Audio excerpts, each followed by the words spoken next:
Nigerians, both at home and in diaspora, is not taking it lightly with Senator Dino Melaye after his statement about the presidential candidate of Labour Party, Peter Obi. Dino Melaye noted that Obi will make is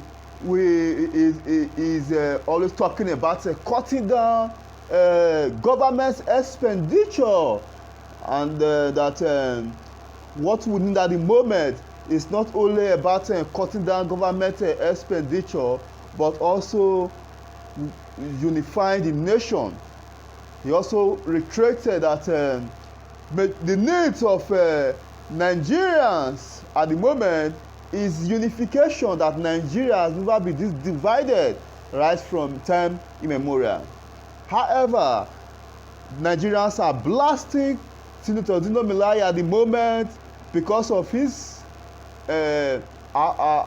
preferred candidate, Atiku Abubakar. Now we are wondering why Senator Dino Melaye cannot easily say his preferred candidate, Atiku Abubakar, without making mention of the name Peter Obi. Talking about unification, his argument was that Atiku got married from Hausa, Igbo, that's the east, both the west. He said because Atiku has gotten married from virtually majority part of the nation, that makes him the best candidate to unify the country at the moment. Now Nigerians has begun to wonder why he feels Atiku is the best option for Nigerians at the moment, most especially for the fact that we could all recall how Atiku deleted a tweet that condemned the irrational and forceful ending of a Christian girl, all in the name of blasphemy. Though we could all remember how Atiku Abubakar came under fire and castigation after that tweet was deleted. That alone is a clear indication that Dino Melaye is on the wrong track. Of course, we are now beginning to also wonder why Senator Dino Melaye cannot queue behind Peter Obi and ensure that Nigerians are given back what they really desire. Peter Obi is no longer just a movement, but a movement that you can't beat. Peter Obi, who is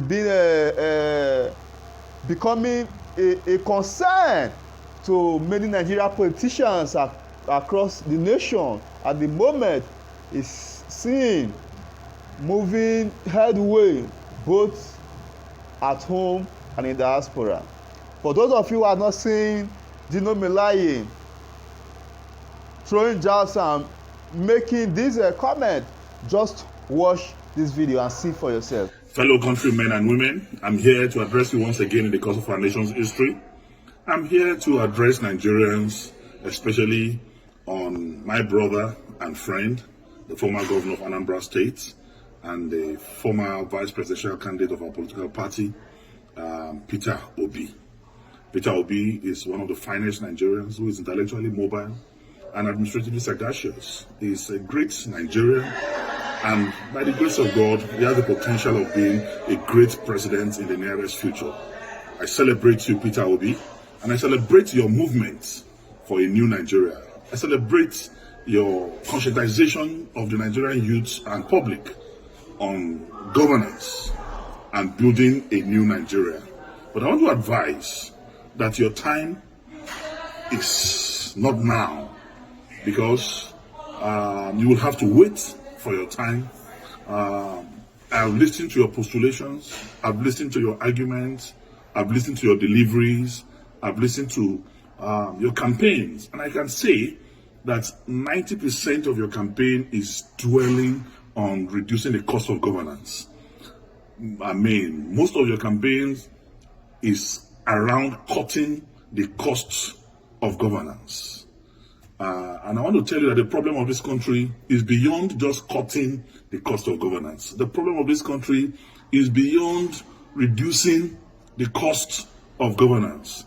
I'm not saying that is deceptive. I'm not saying it's pretentious, but I'm telling you that it is less than 1% of our national problem.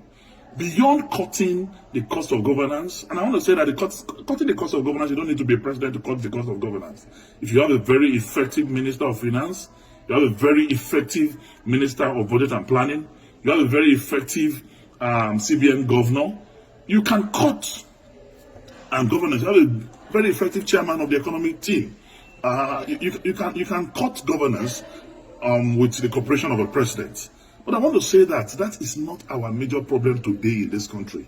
What we need today in Nigeria is to unify this country. Nigeria has never been this divided in our national history. Not even during the Civil War are we this divided. There is no trust between the North and the South.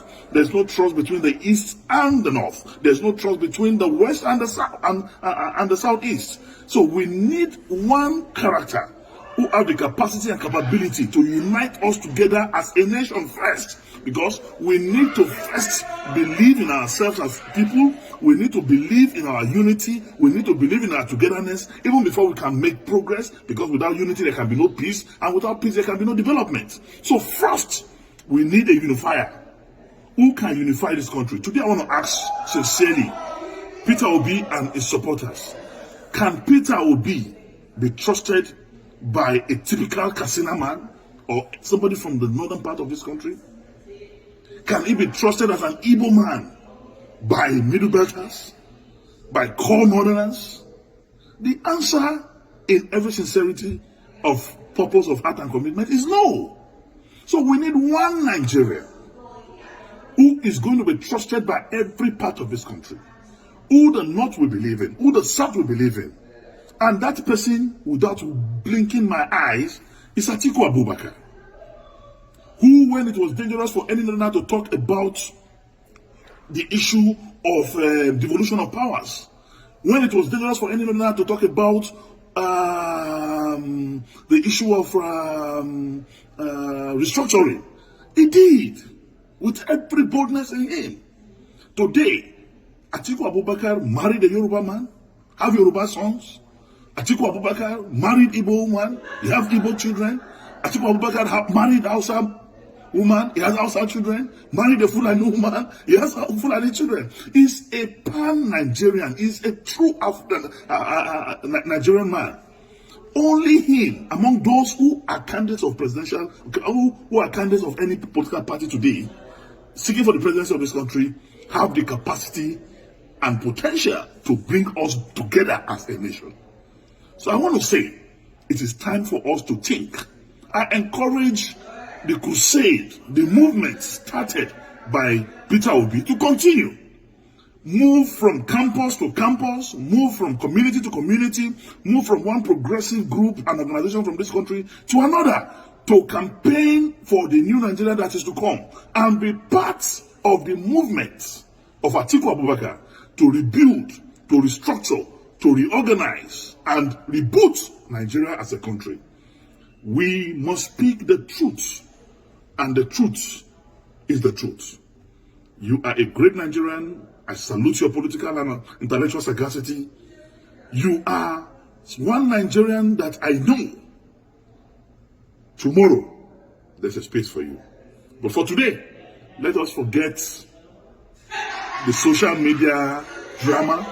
Let us forget the diaspora euphoria. The truth of the matter is, we need a unifier. We need one Nigerian that can solve the problem of insecurity in this country. We need a Nigerian that will have intel from every security facet of our national life. We need a Nigerian that will get intel from Cameroon, from Chad, from Mali, from Benin. We need a Nigerian that have that capacity to solve the problem of Boko Haram, banditry, and kidnapping. because he has intel and connection with the security network in the South African region. And that's Nigerian today. It's Atiku Abubakar.